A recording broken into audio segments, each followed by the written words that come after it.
Hi, I'm Pew Whisper Lou from Evil Geniuses DotA, and I'm here to present to you DotA Hero Pro Tips brought to you by PEREGRINE. Today the segment will focus on the Sand King, one of my personal favorites.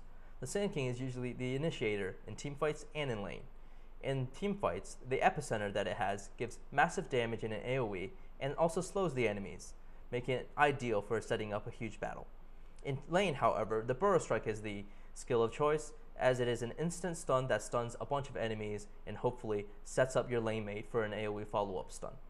Now, what people don't realize about the Burrow Strike in lane is that you don't actually have to get all your damage from just the Burrow Strike and the attacks that you get off while the enemy is stunned. If you aim your Burrow Strike correctly, so that you position yourself behind your enemy, so that when they make their retreat, you can impede and block their movements, you can actually buy your lane mate and the creeps that are attacking the enemy an extra 4 or 5 seconds in which they can get more attacks off and maybe even cool down some spells to throw those off as well.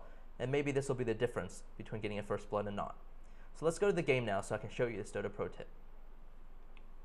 As you can see, my Sand King is level 4, the Burrow Strike is level 2 and key to this touch point on my PEREGRINE.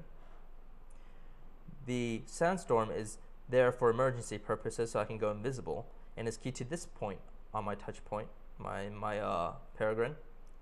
And Caustic Finale is there for giggles. So let's unpause and show you this pro tip. Now my enemy is up here and it's the Pirate Kunkka.